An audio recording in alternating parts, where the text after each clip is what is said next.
Hello, everyone, and welcome to Kilowatt. My name is Bodie, and I am your host. And welcome to the first of a four-part series on the North America charging standard. Why is it 4 parts? I don't know. I thought it was going to be 2 parts, but there's a lot of information to go through, and I made it into 4, so it's not 2 giant episodes. I got a little sassy there because you didn't ask me that. I asked myself that. Why am I getting sassy? This episode of Kilowatt is brought to you by our patrons. So I would like to thank Sean, Jerbo, Ravi, Nick, Charles, Electron Raceway Fabricator, and Scott. Now, if your name didn't get mentioned, don't worry. I'm breaking it up across multiple episodes. Anyway, thank you very much for supporting the show. If you want to join them, go to patreon.com/kilowatt or supportkilowatt.com. You can also look for the Acast Plus link in the show notes if you don't like Patreon. And one more quick note before we jump into this. This is a podcast about the North America charging standard. So if you live in a different country, I still think this is going to be interesting and relevant, but it's mostly going to be centered around North America. Let's go ahead and dive into part 1 of the NACS adapter. This episode is going to be mostly background. All right, here we go. Automakers are investing heavily in EVs. Ford, GM, Volkswagen, and the list goes on and on, Stellantis. And I think we can all agree, for the billions of dollars that they've spent to this point, they've kind of had a lackluster showing. If you couple that with the fact that some consumers are hesitant to adopt EVs, mainly due to concerns around the charging infrastructure that we have here in North America, it's a problem. It's getting better, but I wouldn't call it great. If you remember back a couple of years ago, people would say, talk about range anxiety, and they'd say, well, the battery's not big enough. The battery's not big enough. Well, as time has gone on, the battery hasn't become as big of a deal, and now it's about charger availability. Seems like a little, to me, like excuses, but those are the things that get played out on social media and the news and all that kind of stuff. Most EV owners, we all know, charge at home, but the availability and reliability of a public charging network, especially on longer trips, is a concern. Here in the United States, we have a bipartisan infrastructure law that is providing $5 billion in subsidies for EV charging infrastructure. Their goal is 500,000 new EV chargers across the United States by 2030. But despite these developments, a comprehensive charging infrastructure build-out is expected to take several years, which has the possibility to either slow down or stall EV production or EV adoption altogether. And then you couple all of that with the fact that if you go to a Blink charger, you have to have a Blink account. If you go to an EVgo charger, you have to have an EVgo account, Electrify America. And then all of these charging networks, they're down a lot more than they're not. I think Tesla has the best uptime out of all of them. And I've only been to one place where Tesla had a down supercharger, and there were 2 of them that weren't working. But other than that, all the other ones were working. So, admittedly, I don't have a lot of experience in that area. And then on top of that, you have a bunch of different connectors here in the United States. We have J1772, CCS1, CHAdeMO, the NACS connector. That's a lot. And what does it all mean? So I'm going to break those charging connectors down. I am certain that many of the people who listen to this show know all about these charging connectors and could tell me way more than I could tell you right now about these connectors. However, there might be some people listening who don't know. So in order for the rest of these episodes to work together, I need to talk a little bit about the charging connectors that are here in North America. So we have, starting off, J1772. which was designed for level 1 and level 2 charging. It was introduced in 2001. At that time, it was only capable of delivering 6.6 kilowatts of power. Currently, it's capable of delivering 19 kilowatts of power. Level 1 for J1772 is 120 volts, which is about 5 miles per hour of charge. And level 2 is 240 volts, which will get you 60 miles of charge per hour. And this kind of depends on amperage and a bunch of other stuff, but to simplify it. Next up, we have CCS1, which is the combined charging system. This is designed for DC fast chargers only. This connector is equipped with a J1772 on the top and then a little rectangle on the bottom that is for DC fast charging. You can get up to 240 miles of charge per hour. Now that depends largely on the car, but it can deliver 240 miles of charge per hour if need be. One noticeable downside of the CCS1 connector is that it's cumbersome due to its size and the way that it's designed to connect into your car's charging port. You have to get it at the right angle. And like I said, it's heavy, and the cable that it attaches to is heavy. Also, the cable is very brittle and can get damaged fairly easy. So I wouldn't say brittle. The cable can get damaged. They seem to get damaged a lot. But the biggest thing is it can be difficult to connect this charging connector to your car. And maybe somebody like me, I'm almost 50, but I'm still in really good health. And I'm a taller guy, so I can easily put that in. But if you had some sort of mobility issues, or you had some limited use of your hands, this might be difficult. Or if you're shorter, like my sister-in-law is 4'11".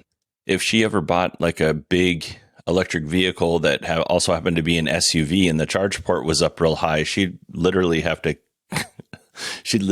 come at this thing with the charging connector over her head and then bring it down into the car, because that's just how her body mechanics would work to get this thing plugged in. It's not easy, is what I'm saying. Also, now I'm thinking of my sister-in-law with a charging connector over her head like a hatchet, like she's going to war, trying to plug into this big electric SUV. It's a funny sight. You don't know my sister-in-law, but trust me, it's a funny sight. Moving on, CHAdeMO. CHAdeMO was designed for DC fast charging only. If you have a vehicle that uses CHAdeMO for DC fast charging, well, what happens when you just need to do level 1 or level 2 charging? Well, there's also another port for J1772 charging for the level 1 and level 2. In North America, there are really only 2 vehicles on the market that are using the CHAdeMO DC fast charging, and that would be the Mitsubishi Outlander hybrid and it's a plug-in hybrid, and the Nissan Leaf. EV startup Bollinger Motors, I don't know, we used to talk about them quite a bit. They've kind of dropped off a little bit. They're still around, though. They've decided that they're going to use the CHAdeMO connector for DC fast charging, and now that actually might change because Tesla's opened up the NACS connector, because originally Bollinger was petitioning Tesla to let them use the NACS connector in the Supercharger network, but that didn't really go anywhere, so they went with CHAdeMO. Anyway, CHAdeMO remains relatively unpopular here in the United States, as evidenced by Nissan, who uses CHAdeMO in the Leaf. They went with a CCS1 and a J1772 connectors for their new Aria EV, which a lot of people like. It's one to check out if you're looking for an SUV. Despite being very unpopular here in the United States, there are nearly 50,000 CHAdeMO chargers across 97 countries. So it's out there. That's what I'm saying. And that pretty much wraps up your typical charging connector. I do want to touch a little bit on megawatt charging, which is not something that is typically going to be used for, your normal everyday sedan. Megawatt charging is going to be used for big vehicles like semi trucks, maybe electric boats, or electric planes, industrial type vehicles. Well, there is a company here in Mesa, Arizona. They're called NACS. Don't ask. I don't know why. I have a theory, but it doesn't translate well to audio. So, but anyway, the new used to be Atlas Motors. If you've ever heard of that company, they were going to build an electric pickup truck. Well, they've kind of pivoted from that to battery technology and charging technologies. Just kind of as a side note here, a couple of years ago, the CEO of New was foolish and he gave me his phone number. So I might have to text him and see if we can't get him on the show. Anyway, New developed its own in-house megawatt charging system called the New One. And they are claiming that they can deliver 1.5 megawatts of direct charging current. They're actually claiming they can do more than that in the future, up to 3 megawatts. But as it is right now, they say 1.5 for sure. Now, I watched a video on New, and they can sustain 700 kilowatts of charging right now, which is pretty good. But it's not 1.5 megawatts, and it's definitely not 3. So we're kind of in the early stages of their development. They also support AC charging, which I don't know why you would. The new connector is rhombus shaped, and it has these 4 massive pins on it. But it is a huge connector. It is not small. This is not something that you're going to easily be able to put into your smart car, electric smart car, and charge it up. Like, it's big. It's a big connector. The Society of Automotive Engineers is also working on a megawatt charging standard, and Tesla, they're working on one for their Tesla semi-trucks as well. All right, now let's move to the NACS adapter, NACS, or North America Charging Standard, however you want to say it. In order to get a full understanding of this, I'm going to start back in 2008. In 2008, the Tesla Roadster came out, and it did not have the Tesla connector at that time. Tesla used a bulky 4-pin twist-on lock connector in order to charge the car. Here's a video from 2010 where a gentleman from cars.com is trying to charge the Tesla Roadster. Let's go ahead and listen to that. Hi, I'm Joe Weisenfelder with cars.com. People are wondering, where am I going to plug in my electric car when I go out in the world? The answer is you might find a public charging station or a semi-public like this one here in a parking structure. Happens to be right across the street from cars.com headquarters. So we're going to show you how you do it using this Tesla Roadster lent to us by the Chicago Tesla dealership. Now, the basic information is you've got this kind of journeyman 240 volt charger. This goes in your power supply. Now, where do you get that power? There are a number of different adapters for different kinds of outlets. You got this one, you got this one, and these. Now, what you don't have is this one. So what we're going to do is going to resort to good old 110 volts. Charges slower, probably adds only about 5 miles of range for every hour of charging, but it's better than nothing. Now, this is a charging station from Coulomb Technologies. It's on the ChargePoint network. So what I did was I ordered this charge pass online. They mailed it to me. All you do is you hold it up here, then it unlocks the door. So now that the door is unlocked, presumably we can take the plug and put it in. Unfortunately, we can't. It doesn't fit. So we have a solution for that. I have produced the world's shortest extension cord, which we'll try and use here. Now this allows it to connect. And then I just have to kind of force that in there and close the door. When you close the door, then it knows it's in. And then you got to connect to the car. Open the door, light comes on. You can see it even in low light. You line up the line here, twist, and then slide the switch forward. What happens now is the blue means the car is talking to the charging station. Now, as it starts charging, it's supposed to turn amber, and it'll pulse quickly if it's charging quickly and slowly as the battery gets full. Unfortunately, it just went white. Why? Something's not right here. I actually tried at another charging station, another parking lot, and it worked fine. The charging station itself shows you that charging was suspended. It says there was a ground fault. Now, you can set up your account so ChargePoint will send you an email or a text message or both telling you that something has gone wrong, telling you that the battery is fully charged. And they can even send an email or a text message telling you that the car is charged. And then you have, say, 20, 30 minutes grace period to come disconnect. So you're not being billed for what you're not doing. As for the charging itself, it worked fine at my house, and it worked at another charging station, a public one like this. So obviously there's some kind of problem here that needs to be addressed. We hope they do it soon because we're going to be charging a lot of test cars in the future. There were a lot of charging fails in this video by 2023 standards. In 2010, you just had to deal with that kind of stuff. But in the video, there were some fails. And even by 2010 standards, there were some fails. So the guy standing in front of a charger in a parking garage, he starts off, he has a bunch of adapters in his hand. And these are all 220, adapters with different pin configurations depending on what 220 outlet you encounter, right? Not all 220 outlets are the same. In order for him to charge the car, he has to scan a card, and that allows for a door on the charger to open up. And inside that door is, in this case, a 110 outlet. So it's not even 220. So he has all these 4-pin connectors for 220. And they're not even, or I shouldn't say 4-pin. Some of them might be 3. He has all these connectors for 220. And he opens up, there's a 110 outlet there. He tries to plug in the 110 charging connector into the outlet, and there's not enough room in the box the way that the plug is configured. So he has to plug in a pigtail so that he can reach the 110 outlet.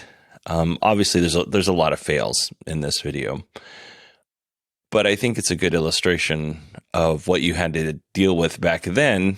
And then there's still some similar problems. I mean, it's a lot better, but we still have some problems. Obviously, Tesla needed a better solution than that. So in 2012, Tesla had 2 major announcements. The first one is the Model S. All right, it is now time. It is the moment we've been waiting for a long time, and it is time to deliver Model S. Yes!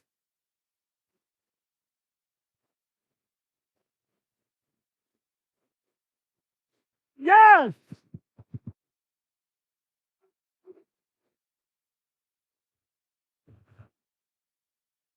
All right. Okay. Now, this has been not an overnight thing. This has been coming for a while. There are people here who have been working on this for 3 or 4 years. And there are a lot of people who said this day would never come. But at Tesla, we don't even think about them. We don't think about them. What we think about is the people who ensured that we are here today. There are 2,300 Roadster owners out there driving all around the world today who helped us get here today. We thank every single one of them. And everything they taught us is in Model S. Everything.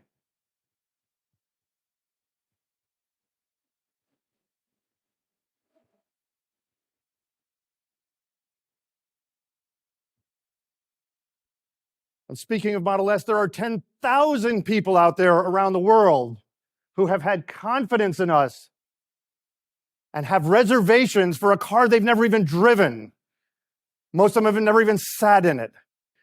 And there are 10,000 of them out there who have inspired us to make sure today happens. So we have a message today.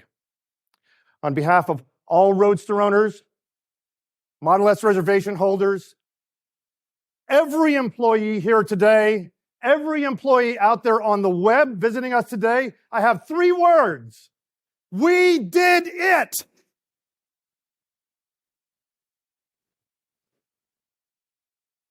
That's right. That's really cool to hear. These old Tesla videos are so interesting. I've actually thought about doing a special just on old Tesla announcements and earnings calls. What I thought was cool about this video is it had a lot of the elements that made people fans of Tesla. Like, they had a big party in the factory at Fremont. They had, executives on stage. They weren't stuffy. They were kind of bouncing around. They were jubilant. They were happy. They were in a good mood. Elon was out there. He didn't talk for very long. It was just really nostalgic for me. Real quick, I just want to kind of run through some of the stats on that first Model S. It started with a battery pack of 40 kilowatt hours, which would take you 160 miles. It hit a 0 to 60 speed in 6.5 seconds. That was the slowest, but still pretty good for that time. And then it also came in a 60 kilowatt hour configuration, which gave you 230 miles, and an 85 kilowatt hour configuration, which gave you 300 miles. And I think the 85 kilowatt hour performance version, you lost some miles on that. But still, by today's standards, other than the 40 kilowatt battery pack, by today's standards, those are still pretty good numbers. The second thing that was announced in 2012 was the Tesla charging connector, which was a grand name, the Tesla charging connector, but a little less grand than the North America charging connector. I guess, and I'm just guessing on this, the Milky Way charging connector would be $2,000. I mean, we're not quite there yet for Tesla, but North America charging connector, we're close. Anyway, I tease. The advantage of the Tesla connector was it was small, easy to connect. And perhaps the most important features was that it delivered level 1, level 2, and level 3 charging all in the same connector. So you didn't need a J1772 to do level 2 charging and then the Tesla connector. No, it's just all in the same connector. It's awesome. Along with that, Tesla also announced the location for the first 6 superchargers, which are going to be in California, Nevada, and Arizona. Here's a little excerpt from that press release. The technology at the heart of the supercharger was developed internally and leverages the economies of scale of existing charging technology already used by the Model S and enabling Tesla to create the supercharger device at minimal cost. The electricity used by the supercharger comes from a solar carport system provided by SolarCity, which results in almost zero marginal energy cost after installation. Combining these two factors, Tesla is able to provide Model S owners free long-distance travel indefinitely. Now we know that a couple of those things are outdated, right? SolarCity doesn't exist anymore. Tesla might have some solar panels at some installations, but not at all. The installations that I've been to, there's no noticeable solar panels. If they are there, they're somewhere else. I don't see them. And then obviously the free long distance or the free supercharging, that's gone. Like some Model S owners who own those original cars, they still get free supercharging for life. But anybody else who buys a new car, you have to pay now, which makes sense. Here's some of the other highlights from this press release. Gen 1 superchargers delivered 100 kilowatts of power and had the potential of delivering as high as 120 kilowatts of power, which it seems insane compared to today's numbers. Now, it seems that Tesla, at this time anyway, did not have how to describe supercharging figured out. Like there was a little, their press release was a little confusing. Let me read this to you, okay? Just to recap, Gen 1 supercharger, 100 kilowatts of power. So this is how they explain this. This can replenish 3 hours of driving at 60 miles per hour in about half an hour, which is the convenience inflection point for travelers at a highway rest stop. Most people who begin a road trip at 9 a.m. would normally stop it by noon to have lunch, refresh, and pick up a coffee or soda for the road. Pick up coffee or soda for the road, all of which takes about 30 minutes. That's really hard to say. In 30 minutes, you can replenish X amount of miles. That didn't come until much later, apparently. Now, I do have a neat little video to play for you with Elon, so let's go ahead and listen to that. Tesla developed this supercharging technology, which is the most advanced charging technology in the world. This is something that allows you to make a brief stop at one of our Tesla supercharger stations, charge your car very quickly, and be on your way. Something that's unique about the supercharger is that it's free. It's not just free now, it's free forever. The number of Tesla supercharging stations is increasing dramatically. By the end of next month, we will have tripled the number of stations since the beginning of the year. Within 6 months, we will have covered most of the major metro areas of North America. A year from now, we will have covered 80% of the North American population, and within 2 years, over 98%. So by buying a Tesla, you essentially have free long-distance travel throughout the country forever. And we're also improving the supercharging technology itself to cut the charge time in half. So previously, people were spending upwards of 40-45 minutes with the supercharging technology. Now a stop will only take you about 20 to 22 minutes. So the Tesla supercharging system will allow you to do the ultimate road trip. You can travel across the country and just pack some food, stay with friends, and leave your wallet at home.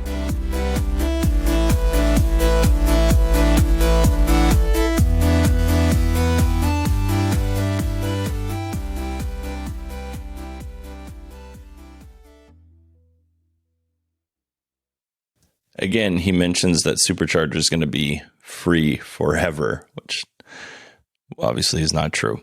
All right. So now I think we have a pretty good understanding of the connectors that are here in the US. We have a good understanding of the North America charging standard, or the history of the Tesla connector. Let's jump into the North America charging standard. In November 2022, Tesla opened up their charging connector and port to vehicle manufacturers, third-party vehicle manufacturers, third-party EV charging equipment manufacturers, and charge point operators. Now, we don't know the details of these deals that Tesla has with all these companies. We don't know is Tesla like sharing some of the back-end technology for their hardware and software, or are they just giving these folks, a blueprint for how to create or interact with Tesla equipment, and then, giving them some support here and there? We don't know what they're doing. I would imagine that it goes more than just like, hey, you can use our connector, right? Because now people are able to connect to the superchargers and all that stuff in the Tesla app. Initially, nobody jumped on this, right? And we're going to talk about this a little bit in more detail later. But initially, nobody jumped on the North America charging standard, or nobody with any sort of influence did. But if for some reason someone like a company like, Ford decided they were going to adopt this connector, this charging standard, there would be consequences, right? On one hand, you have third-party EVs equipped with the NACS port that is now able to access Tesla's expansive supercharger network, which is fantastic for the owners of those Ford vehicles in this scenario that's totally pretend and not real. And it would be a substantial benefit for their customers. On the flip side, Tesla owners aren't going to be thrilled about that, right? It's already hard enough to get a spot when the supercharger location is busy. Like, Tesla doesn't have a good way of managing who gets to charge when, right? They don't have a good queuing system, I should say. So that's problematic. Now, there is a flip side to that, though, is that if the companies that build EV charging equipment, right, the DC fast chargers, and the charge point operators, if they adopt the NACS adapter, then it's going to be a little bit easier for Tesla owners to charge at those third-party locations like Blink, EVgo, Electrify America. So there's an advantage to Tesla customers if this happens. Before Tesla announced the North America charging standard, they were doing tests in Europe, which allowed third-party EVs to charge at select supercharger locations. And this is a little bit easier in Europe because Europe uses the CCS2 connector, and the Teslas in Europe come with a CCS2 connector. So that was a little bit easier of a test. And eventually that expanded to here in North America, and we got the Magic Dock and all that other stuff. So, Tesla's putting all of these pieces, this is a very long way of saying, Tesla's putting all of these pieces into place in the hopes that somebody is going to adopt this standard. Some major auto manufacturer is going to adopt this standard. Now, at this point, you may be asking yourself, what does the North America charging standard do? What is it capable of? Well, I'm going to tell you. It's capable of plug and charge. So Tesla's system allows for seamless charging without the need to swipe a credit card. In most cases, the new version 4 Superchargers do come with a credit card slot. But if you own a Tesla, you go up to the charger, you plug in, it charges your credit card because you have all your information stored in with Tesla. Now, if you are going to use a Magic Dock on a Generation 3 Supercharger, for instance, that's no problem. You just download Tesla's app and you can select which stall you're on and charge your vehicle, disconnect, and you're good to go, right? But that's inconvenient. Who wants to do that? We want to drive up to a charger, plug in, sit down, watch a movie. And then when you're done, you unplug and you drive away, which is super convenient. I'm not sure how third-party charge point operators are going to do this for Teslas or any other company. This is all dependent on, vehicle manufacturers and charge point operators and EV charger, DC fast charger companies kind of coming together and figuring out how that everything's going to talk to each other. And we actually have a little bit about that later on in a upcoming episode. Moving on, voltage. The NACS adapter or connector, supports both 500 and 1000 volt configurations, which is significant to enhance charging speeds. In addition, the 1000 volt configuration, that higher voltage allows for the electrical components in the vehicle to be thinner and smaller, which potentially saves manufacturers around $100 per vehicle. But that higher voltage also results in lower current, which reduces heat generation, which can be gentler on the battery and help mitigate some battery degradation. Tesla's current superchargers do not support these voltage configurations, but it is anticipated that V4 superchargers will, and V3 superchargers could be retrofitted, though there's no official announcement on this. And I do realize now that I'm reading this, because I wrote this a little bit ago, now that I'm reading this, I do realize that version 4 is out, and it might actually support 1000 volts. I don't know. I didn't look, but I'm in the middle of recording. Anyway, next up, we have bidirectional charging. The North America charging standard supports bidirectional charging. Now, I just bought a Model Y back in May. I have no idea if my car actually supports bidirectional charging, like this little stealth feature, or if that's going to come later to cars like the Cybertruck or whatever. So by bidirectional charging, the NACS connector will support vehicle to grid, vehicle to home, and vehicle to load, which means vehicle to load is basically if you need to charge, if you need, well, you can charge another vehicle if you needed to. But vehicle to load is like if your refrigerator needs to be plugged in, or there was a gentleman getting a vasectomy and the power went out right before he got his vasectomy. And he's like, no, I really want it. So the doctor was like, well, I have a Rivian outside, so we'll just power all of this equipment with my Rivian and an extension cord. That's that kind of thing. So right now, those are the main things that the NACS connector will do. CCS1 and CHAdeMO, they have bidirectional charging capabilities. CCS1 also supports 1000 volt charging. I don't think CHAdeMO does. I think CHAdeMO is like 700 or 800, something like that. As far as plug and charge goes, like I said, this is a little bit more complicated because you have automakers, CPOs, and electric DC fast charger manufacturers. They all need to come to some sort of agreement to make this work. And the very last episode, or the very last part of this 4-part series, we're going to talk about charge checks, but we're not going to do that now. All right. One last thing before we go. Why is Tesla opening up the North America charging standard and their supercharger network? Well, some people think it's to make money because they're licensing the North America charging standard. They're not. They're not making money, at least now. We'll find out next episode that Tesla isn't charging Ford or GM or any of these companies to use the North America charging standard. All of the equipment they're providing is at cost. But we'll find that out next week, next episode, not this episode. Maybe it's because Tesla's going to make money when people charge on their network. And to that, I would say maybe, but I don't think that's a lot of money, honestly, enough to get Tesla excited. It might help expand the Supercharger network for sure, but I don't think it's enough. I don't think it's enough money in Tesla's overall business to make a big difference to them. Business Insider thinks that it's because Tesla will get access to third-party information on those EVs, on those third-party EVs. So if you plug your F-150 Lightning into the Supercharger, boom, Tesla has access to certain personal details. Maybe that's true, but I doubt it. I doubt that Tesla's going to be able to look into that F-150 Lightning and